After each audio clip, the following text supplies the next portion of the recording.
네, 계엄 사태와 관련해 핵심 증인들이 출석한 윤석열 대통령의 제5차 탄핵 변론기일이 어제 열렸습니다. 윤 대통령은 어떠한 체포도 없었고 정치인 끌어내기도 없었다며 혐의를 부인했습니다. 네, 관련 내용 포함한 정치권 이슈들 이종근 시사평론가, 이승훈 민주당 전략기획의 부위원장과 함께 짚어보겠습니다. 두 분 어서 오십시오. 안녕하세요. 안녕하십니까? 예, 안녕하십니까. 자, 어제 5차 탄핵 변론기일 말씀드린 것처럼 3명의 핵심 증인들이 나왔습니다. 3명의 증인 가운데 홍장원 전 차장의 경우는 상당히 적극적으로 답변을 한 모습을 저희가 볼 수 있었고요. 나머지 두 사령관의 경우는 답변을 좀 소극적으로 하거나 좀 거부하는 모습을 보였는데 내용은 저희가 이제 하나씩 짚어보겠습니다만 일단 증인들의 태도에 대해서 어떻게 보셨는지 먼저 여쭤보겠습니다. 네, 최초 내란이 일어나고 나서는 사과하고 반성하는 모습을 보였습니다만 헌법재판에 나와서는 자신의 형사재판을 걱정을 해서인지 진실을 좀 외면하고 사실을 부인하거나 또는 진술을 거부하는 방식으로 의사를 표현했다라고 보면 될 것 같고요. 국민들 입장에서는 이번 헌법재판을 통해서 좀 진실을 알고 싶었는데 그렇지 못한 부분에 대해서 많이 아쉽다. 특히 이진우 수방사령관 같은 경우는 대통령이 직접 비아폰으로 전화해서 요원 4명이 들어가서 국회의원을 끌어내라고 하면서 국회의 계엄 해제 요구를 방해했다라고 하는 부분에 대해서 검찰에서 진술했음에도 불구하고 헌재에서는 그런 적이 없다라고 말을 바꾼 걸 보면 결국 자신이 내란 범죄의 중요 임무 종사자에서 벗어나고자 진술을 거부하거나 회피하거나 번복하는 그런 모습들을 보이고 있기 때문에 헌법재판에서 좀 아쉬운 부분이 많이 나왔다라고 보면 될 것 같습니다. 예, 어제 어떻게 보셨습니까? 세 증인이 나왔지만 이 세 증인은 서로 입장이 좀 달랐습니다. 왜냐하면 여인영, 이진우 두 전 사령관의 경우 자신의 형사재판이 이어지고 있지 않습니까? 근데 홍장원 전 1차장은 형사재판에서 자유롭습니다. 그래서 이 두 사령관은 자신의 어떤 형사재판에 영향을 줄 수 있는 어떤 발언, 자신의 방어권을 위해서 그 발언을 헌재에서는 자제한 것으로 보이고 또 홍장원 1차장 같은 경우는 형사재판에서 자유로움으로 지금까지 했던 증언을 계속 이어갔다라고 할 수가 있겠는데 또 한 가지 제가 드는 생각은 어찌됐든 회피만 한 것이 아니라 말씀하셨듯이 이진우 전 사령관 같은 경우는 자신이 지금까지 했던 굉장히 중요한 발언들을 번복을 했습니다. 전혀 다른 사실로. 이런 부분들을 보면 지금까지 우리가 그냥 사실로 믿었던 어떤 증언들이 일관성 있게 끝까지 계속 신뢰를 가질 수 있을 것이냐. 왜냐하면 국회에서의 증언이나 혹은 또 일부 야당 의원들의 유튜브에서 한 발언들이나 이런 것들이 좀 섞여 있으면서 정돈되지 않게 사실로 우리가 그냥 받아들이는 그런 상황이 아니었겠는가. 그래서 헌재 어저께 그 5차 변론을 계기로 해서 이 중요 당사자들의 어떤 증언의 핵심적인 어떤 부분들을 다시 돌아보는 계기가 되지 않았을까 싶습니다. 예, 증인들의 입장이 조금씩은 달랐다고 짚어주셨는데 당초에 어제 이 증인들에 대해서 윤석열 대통령이 직접 신문을 할 수도 있지 않을까라는 전망이 있었습니다. 앞에 김용현 전 장관 등에 대해서 직접 증인 신문을 했기 때문에. 그런데 헌재에서 이 부분은 제지가 됐고 증인들이 원할 경우에 헌재에서 가림막을 설치해 주겠다라고 했지만 그 부분 역시 따로 신청한 증인들이 없었습니다. 헌재에서 이러한 결정을 내린 이유는 뭐라고 보십니까? 일단 헌재에서는 김용현 전 장관 진술이 있었잖아요. 윤석열 대통령이 이랬던 거 아니야? 나는 이렇게 기억하는데 당신 생각은 어때? 라고 하면 그런 거 같습니다. 대통령님 말씀을 들어보니까 그런 것 같습니다. 이렇게 얘기를 하셨잖아요. 그래서 증인들의 증언이 대통령의 질문에 의해서 답변이 왜곡될 수 있다. 이렇게 판단을 한 것 같아요. 그래서 헌법재판관 전원이 대통령의 직접 질문을 하지 못하도록 했고 이건 증인들이 과거 상명 하복 관계 군 통수권자의 지위에 있었기 때문에 아마 그런 것 같습니다. 그리고 이제 가림막 설치 같은 경우는 법원에서도 성범죄에 관련해서 피해자의 어떤 보호를 위해서 또는 상하 관계에서 어떤 권위적인 질문에 대해서 답변이 어렵기 때문에 가림막을 설치하는 경우도 있습니다만 이건 결국 증인들의 의사가 중요한 거거든요. 증인들이 대통령이 있으니까 증언을 제대로 못하겠다. 나는 진실을 밝히고 싶다. 이러면 가림막을 설치를 원할 수도 있는데 당사자들이 원하지 않기 때문에 헌재로서도 굳이 가림막까지 가릴 필요는 없었다라고 보시면 될 것 같습니다. 예. 이전 사령관 같은 경우에는 계속해서 답변을 거부를 했고 국회 측에서 가림막 설치를 희망하는지 물었는데 그렇지 않다. 군인으로서 직책과 명예심을 가지고 말씀드리고 있는 중이다라는 답변을 내놨어요. 어쨌든 헌재에서는 윤 대통령의 직접 신문을 맡긴 했거든요. 이 부분에 대해서는 어제 좀 어떻게 바라보셨습니까? 일단 가림막을 설치한다는 건 불편한 관계다. 즉 자신이 하는 증언들에 대해서 혹시나 직접적으로 윤 대통령과 시선이 마주치거나 혹은 윤 대통령 변호인단에서 자신이 하는 어떤 증언들을 탄핵을 하려고 하는 어떤 시도가 있으면 자신의 어떤 발언이 어떤 압박을 받을 거 아니냐라는 헌법재판소의 어떤 뭐랄까요 그런 배려였는데 그것을 설치하지 않아도 된다라고 한다면 두 가지 중에 한 가지겠죠. 하나는 지금 자신이 지금 할 증언들에 대해서 어떤 압박도 없이 할 수 있는 당당한 어떤 진술이다라는 태도이거나 아니면 그렇게 불리한 증언을 하지 않을 것이므로 가림막 설치가 필요 없다라거나 이 두 가지 중에 한 가지일 텐데 물론 여인영, 이진우 두 사령관이 국회 측 질문은 거의 대답을 하지 않았고 윤 대통령 질문에 대해서는 선택적 답변을 했습니다. 근데 그럼에도 불구하고 뭐 이따가 다시 말씀을 드리겠지만 굉장히 유의미한 답변이 있었어요. 이 답변에 어떤 변화가 있었고 그런 사실들을 비추어 봤을 때 앞으로 지금 내일이라든지 혹은 남은 어떤 변론 기일에서 마주칠 증인들이 또 다른 어떤 진술 번복도 있지 않을까. 지금까지 우리가 언론에 너무 많이 노출된 부분들에 대해서 좀 헌재에서 정돈되는 계기가 되지 않을까라는 생각을 계속 갖고 있습니다. 예, 자 그럼 어제 나왔던 내용들을 하나씩 살펴보겠습니다. 가장 핵심 쟁점은 바로 윤 대통령이 직접 체포를 지시했느냐 이 부분이었는데요. 관련해서 증언은 좀 엇갈렸습니다. 두 사령관은 없었다 혹은 이제 진술을 거부하겠다라는 입장을 보였는데 여인영 홍장원 전 차장 같은 경우에는 대통령으로부터 직접 받았다라는 이야기를 했습니다. 어떻게 들으셨습니까? 일단 이진우 수방사령관 같은 경우는 체포 지시를 직접 받은 것 같지는 않아요. 그러니까 자신의 역할이 체포는 아니었던 것 같아요. 그래서 자신은 체포에 대해서는 전혀 한 적이 없다라고 하는 것이고 그다음에 중요한 게 이제 국회에서 끌어내였던 거거든요. 근데 끌어내를 인정해버리면 이거 위헌적인 것이 확인이 되는 것이기 때문에 아마 끌어내 이걸 부인했던 것 같고 검찰에서의 조서도 내용을 부인하면 자신의 진술을 판사가 증거로 쓸 수 없거든요. 그렇기 때문에 자신의 변론 전략으로서 아니 나는 대통령이 검찰총장 출신이었는데 대통령이 계엄을 선포하고 지시했는데 이거 어떻게 내가 위헌이고 위법인지 몇 시간 만에 아느냐. 나는 알 수가 없었다라고 하면서 자신의 무죄를 주장하거나 또는 서로 유죄가 인정되더라도 내란 임무에 있어서 중요 임무 종사자가 되지 않으려고 하는 그런 전략이었던 것으로 보여지고요.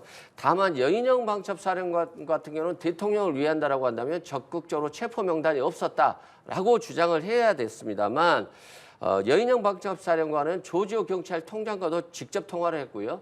홍장원 국정원 차장과도 직접 통화했고 자신의 부하 영관급 장교들에게도 체포와 관련한 지시를 했고 이런 진술들이 충분히 검찰이 확보했기 때문에 자신이 이걸 완전히 번복한다 하더라도 자신에 대한 유죄가 나올 것임이 거의 확실시 되기 때문에 최소한 답변을 거부함으로써 대통령이 탄핵 재판에 조금 유리하게 하는 정도 수준의 답변을 했고 구체적으로 답변할 경우에는 또 위증이 된다는 그런 가능성이 충분히 있기 때문에 답변을 회피하는 전략으로 쓴 것 같은데요. 탄핵 재판에서는 일단은 위기를 모면할 수 있겠습니다만 형사 재판에 있어서는 답변을 거부하고 피해갈 수가 없기 때문에 결과적으로 탄핵 재판과 형사 재판을 분리해서 자신에게도 유리하고 대통령에게도 최소한 조금이나마 유리한 전략을 쓰고 있다라고 보면 될 것 같습니다. 근데 윤 대통령은 여기에 대해서 격려 차원의 전화를 한 거고 이게 간첩을 잡으라고 한 거지 계엄과는 무관하다라고 주장을 했거든요. 그럼 이 부분에 대해서는 어떻게 보셨습니까? 그러니까 대통령은 이제 결과를 가지고 자신의 진술을 마치는 거예요. 홍장원 차장이 그렇게 진술했죠. 대통령에게 전화를 받았습니다. 최대한 방첩사를 지원하고 조직도 지원하고 예산도 지원해라. 이 기회에 싹 다 잡아들여. 라고 했는데 홍장원 차장이 목적을 대통령이 얘기하지 않았다라고 했거든요. 그럼 누구를 싹 잡아들이라고 했는지. 그런데 여인영 방첩사령관과 전화해봤더니 국회의장 그리고 여당 대표 이재명 대표 그리고 한동훈 대표 이런 사람들 전 대법관들을 체포하라고 하는 위치를 추적하라고 하는 연락을 받았다는 거잖아요. 그러면 당연히 홍장원 차장 입장에서 보면 대통령이 전화하고 여인영 박접사령관과 전화했더니 위치 추적 명단을 준 것이기 때문에 당연히 대통령의 지시로 판단을 했겠죠. 그런데 대통령은 자신의 위기를 모면하기 위해서 내가 체포 명단을 불러주지 않지 않았냐. 나는 간첩 잡으라고 했다라고 이제 변명을 한 것이고 여인영 방첩사령관 입장에서 보면 대통령이 지시한 게 아니다.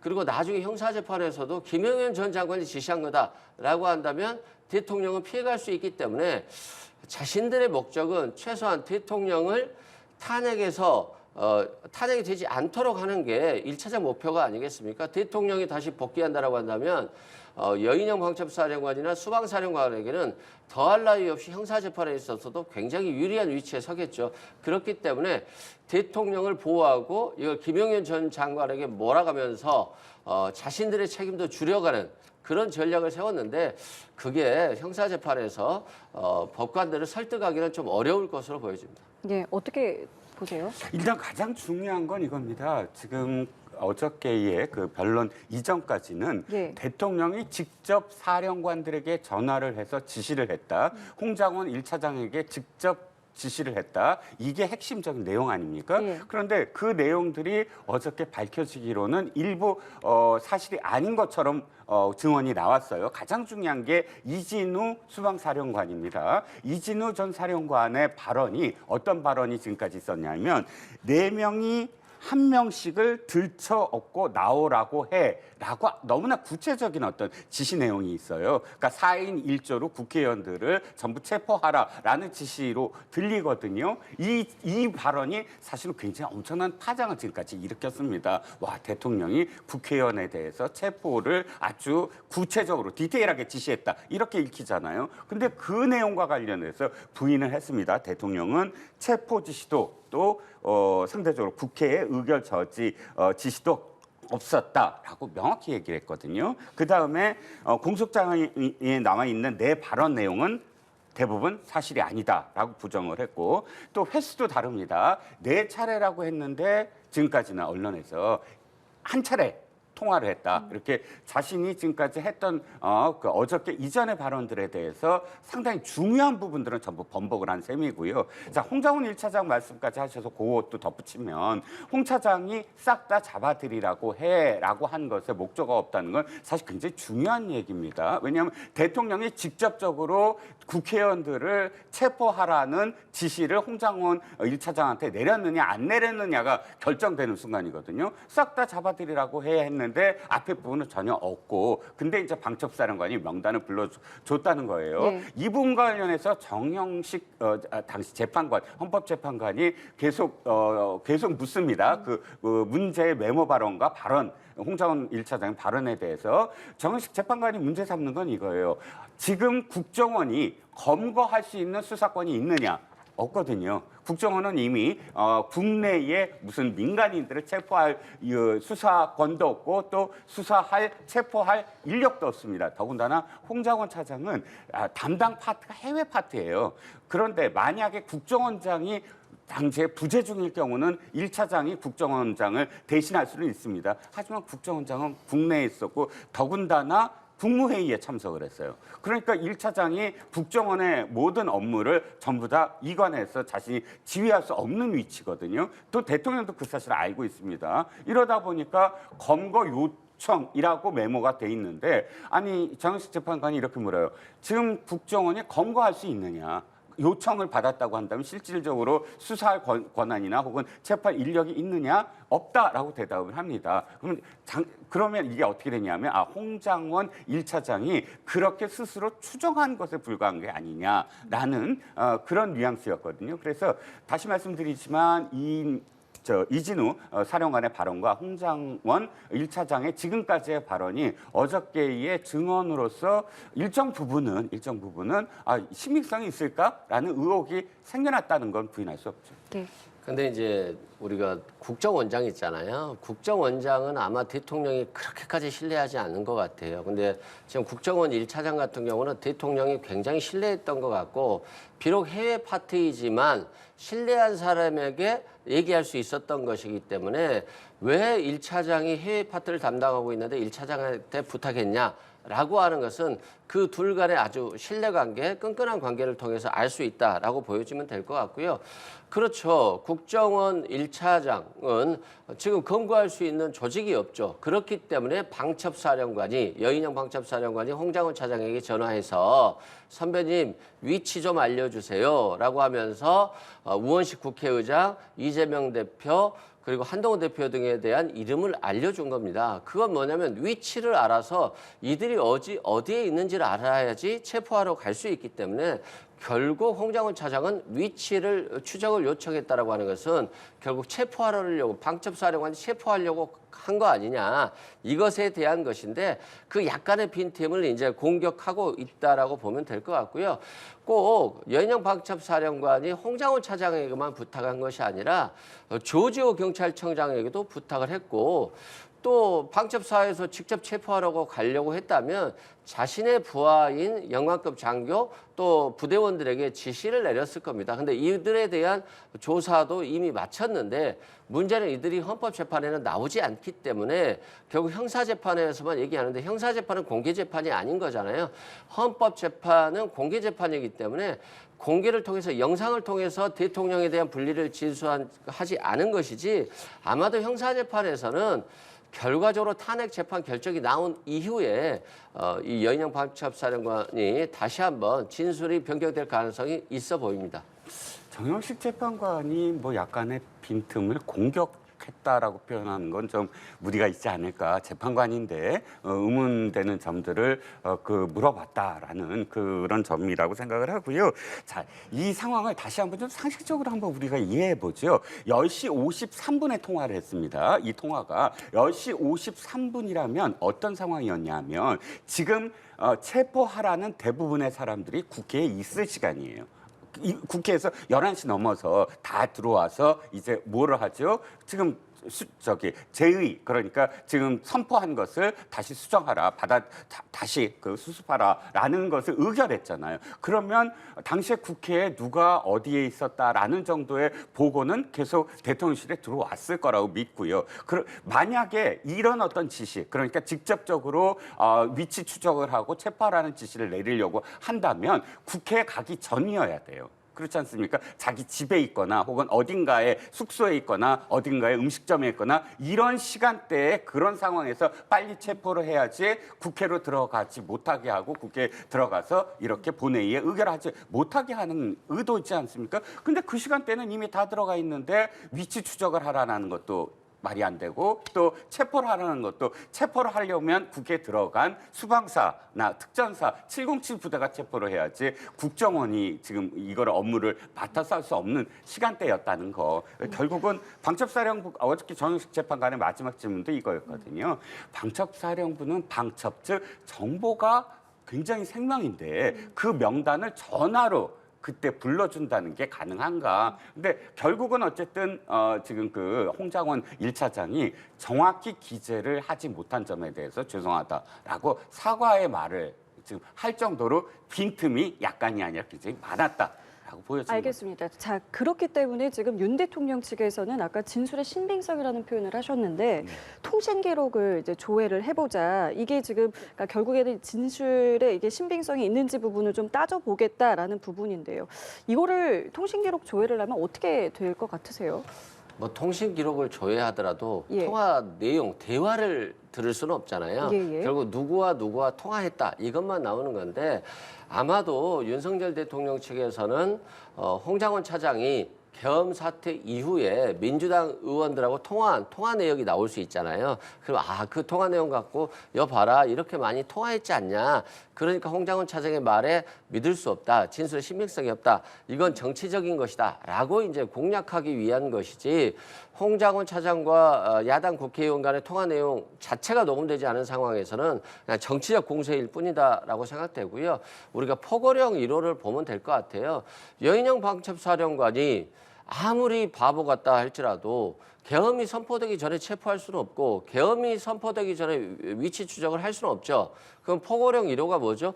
정치인들에 대한 정치 활동을 금지하는 겁니다. 정치 활동을 금지했는데 국회에서 계엄 해제를 요구하려고 활동을 한다? 이게 정치 활동으로 보여지고 그래서 그런 계엄 포고령 이후에만 위치 추적하고 포고령 위반을 이유로 체포할 수 있기 때문에 결과적으로는 그 시기가 늦춰질 수밖에 없었고 그래서 결과적으로 국회의원들이 계엄을 해제해버린 상황이 됐기 때문에 이 계엄 선포하는 행위와 그것들에 대한 잘못들이 결국 실행에 옮겨지지 못하고 실패한 것일 뿐이지 그 의도하지 않았다라고 볼 수는 없다를 할 것입니다. 예.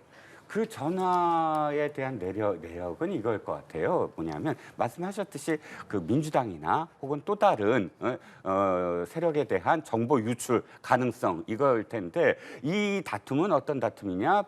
홍장원 1차장에 대한 해임 있잖아요. 그러니까 국정원장이 예. 그 통보를 하고 그 이유가 무엇이냐인데 홍장원 차장의 경우는 내가 그 지시를 어겼으므로 항명죄로 해서 대통령이 직접 자신의 해임을 결정을 했다라는 것이고 국정원장은 그것이 아니라 정보 유출이라든지 여러 가지 국정원법에 위배되는 어떤 그런 그 상황이었기 때문에 해임을 했다라는 것이고 그렇다면 이 추적 중에 나올 것이 어느 시간대에 민주당의 어떤 의원과 통화를 했느냐. 사실 내용보다 더 중요한 건 이런 지시를 받았는데 그 지시를 즉각적으로 뭐 민주당과 소통을 한다든지 그런 행위가 있었다고 한다면 지금 홍장원 1차장의 증언의 순수성을 믿을 수 있는가. 특정 정파와 이 계속 정보를 공유하는 그런 자신의 어떤 이익 추구가 아니었겠느냐라는 결론을 내릴 수 있다는 거예요. 그래서 저는 이 지금 통신 기록이 그런 점에서 또 중요한 의미를 갖고 있다고 생각을 합니다. 예, 알겠습니다. 그리고 어제 헌재 변론기일에서 윤 대통령의 요구도 있었습니다. 헌재를 향해서 일정이 너무 빡빡하다. 지금 설 연휴를 제외하고는 주에 2회 일정으로 변론기일이 진행되고 있지 않겠습니까? 방어권을 충분히 보장받지 못한다면서 주 2회에서 1회로 줄여달라. 그리고 눈길을 갔던 부분이 품격 있는 판결을 좀 내려달라, 재판을 진행해달라는 요청도 했고 그리고 이와 함께 어제 또 요청한 게 형사재판과 관련해서 서울지법에 구속 취소 청구를 하기도 했거든요. 이러한 윤 대통령 측의 요구와 절차 진행에 대해서는 좀 어떻게 바라보고 계십니까? 일단 헌법재판소는 윤석열 대통령이 뭐 장관이 아니고 최고 권력자인 대통령이잖아요. 대통령이라고 하는 것은 외교안보, 국방, 통일, 외교 모든 것들을 통할하는 군 통수권자이고 대통령이기 때문에 그 공백 상태를 유지할 수가 없는 거예요. 그래서 빨리 탄핵을 기각해서 직무로 복귀시키거나 직무를 탄핵을 시켜서 새로운 대통령이 나오게 만들어야지 그렇지 않고 만약에 대통령의 요구대로 헌법재판소가 계속해서 시간을 끌면서 지연시킨다라고 한다면 대한민국 대통령이 윤석열에서 최상목으로 변경되는 결과가 나오는 거거든요. 그렇기 때문에 헌법재판소는 신속한 재판을 할 수밖에 없는 것이고 다만 윤석열 대통령 입장에서는 좀 시간을 끌고 싶은 거죠. 이재명 대표 항소심 판결 선고도 빨리 나오게 해달라고 하면서 계속적으로 여론전을 하고 그 여론을 통해서 또 윤석열 대통령 효과를 보기도 했잖아요. 사실상 국민의힘이나 대통령의 지지율이 오른 효과도 있었기 때문에 아마 정치적인 전략적 관점에서 이런 요구를 계속 하고 있다라고 생각되고요. 구속 취소 관련해서는 대통령이 보석을 청구할 경우에는 증거를 인멸하거나 도주 우려가 있다거나 이런 걸 이유로 기각될 가능성이 아주 높고 또 사건의 실체가 아직 재판이 진행되지도 않았기 때문에 기각될 확률이 뭐 거의 확실하죠. 그렇기 때문에 구속 취소를 노린 것인데 거의 사문화된 규정이거든요. 근데 저는 대통령 변호인단이 이거 하나는 있었던 것 같아요. 체포척부심을 청구하면 법원의 서류가 공수처가 법원의 서류를 전달하고 그리고 다시 법원으로부터 반환받을 때까지 기간 동안은 구속기간에서 제외하거든요. 근데 이걸 이제 과거에는 검찰이나 공수처는 법원의 서류를 낸 날 그리고 반환받은 날 이걸 날로 계산해서 이틀로 해서 뺐는데 이거 대통령은 시간으로 봐달라는 거예요. 대통령이 법원에 보낸 시간과 그 반환받은 시간과의 차이에서 그 부분만 구속 기간에서 빼야 된다라고 하는 거니까 그렇다라고 한다면 구속 기간이 더가 됐다라고 볼 수도 있거든요. 그래서 이 부분을 하나를 가장 애착 있게 보고 구속 취소 신청을 한 것 같은데 이 부분은 법원에서 판결이 한 번도 난 적이 없기 때문에 좀 주시해야 될 부분인 것 같습니다. 말씀해 주신 것처럼 부위원장께서는 보석 청구를 했을 경우에 받아들여지지 않을 가능성이 높기 때문에 이렇게 구속 취소 청구를 한 거다라고 해주셨거든요. 재판부의 결정 어떻게 될까요?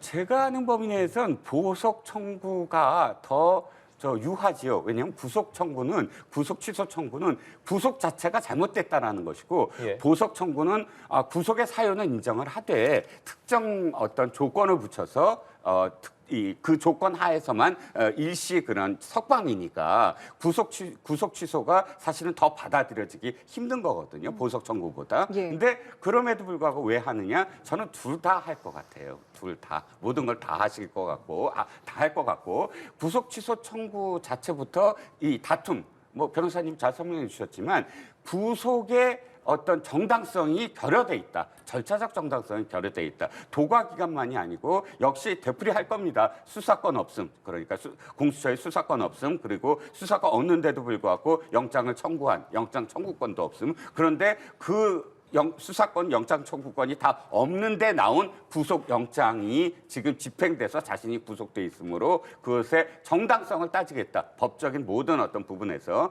그래서 구속 취소부터 하나씩 모든 단계를 다 거쳐가겠다. 이런 뜻으로 보입니다. 알겠습니다. 자, 그리고 어제 국회에서는요, 국조특위의 2차 청문회가 있었습니다. 자, 그리고 여기서 나오는 곽종근 전 사령관의 진술이 좀 주목이 되는 것인데, 그동안 이게 대통령이 끌어내라고 한 것이 의원인지 요원인지에 대한 이제 여러 논란이 있었는데 의원도 지시가 있었고 요원도 지시가 있었으나 일단 요원을 빼내라는 지시는 계엄 해제 이후에 있었다라는 이제 주장을 한 것입니다. 관련해서는 어떻게 좀 들으셨습니까? 그러니까 윤석열 대통령 측 변호인들이 결론을 가지고 자신의 진술을 거기에 맞춰가는 시나리오를 보고 있다라고 보면 될 것 같은데 곽종근 특수사령관이 요원을 끌어내라는 말을 한 적이 있거든요.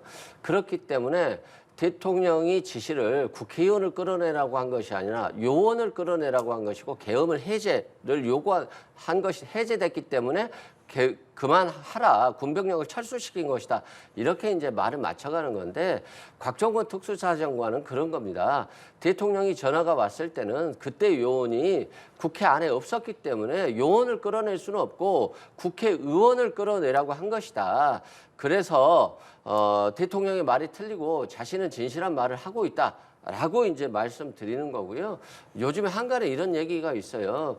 덕담으로 정치인들에게 국회요원 되세요라고 하거든요. 그건 뭐냐면 국민들도 국회의원이지 군 병력이 요원이 아니라는 걸 알고 있는 거거든요. 그래서 마치 질서 유지를 위해서 국회에 군 계엄군을 보냈다 이런 것과 똑같은 것인데 이건 뭐 저는 곽종근 특수전 사령관의 진술이 뭐 거의 확실하다라고 생각됩니다.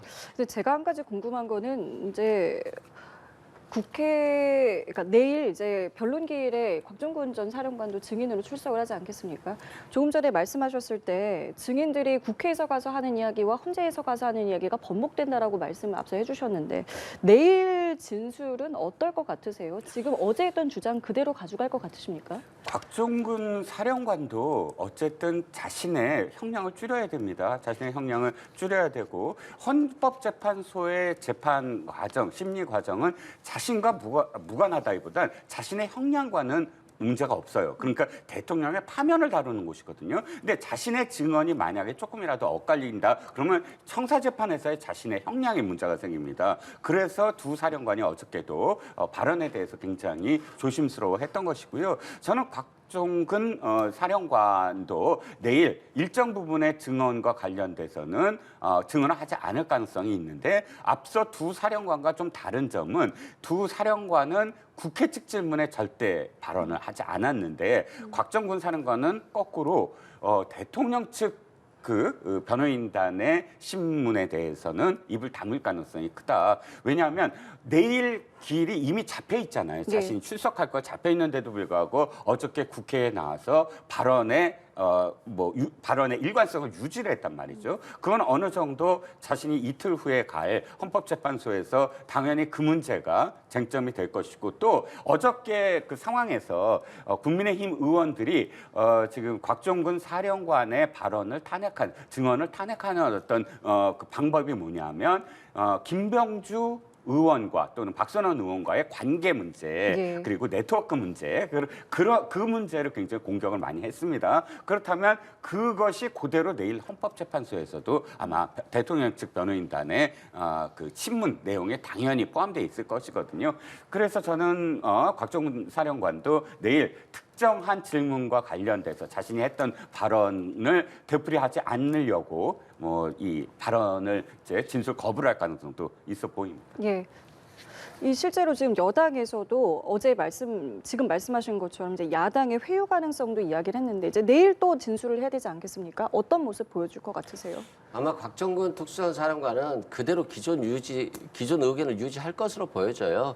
왜 그러냐면 일단은 형사재판에서 가장 유리한 결과는 사실대로 인정하고 자백하는 게 가장 형량에 있어서 유리하거든요. 그래서 선처를 받는 것이고, 곽종근 특수전사령관은 그러한 방법을 택한 것 같은데, 자신이 선처받기 위해서 허위로 사실관계를 왜곡해서 자백하는 경우는 거의 없어요. 그리고 이 경우에는 관련자들의 진술이 너무나도 많기 때문에 자신이 그걸 부인한다 할지라도 자신의 부대원들, 그 자신의 지시를 받고 따라온 부대원들이 자신의 진술과 다르게 진술하기 때문에 곽종근 특수전사령관은 진실을 통해서 자신과 부대원들에게 최소한의 어떤 참작을 원하는, 양형에 있어서 참작을 원하는 선택을 했다라고 보시면 될 것 같고요.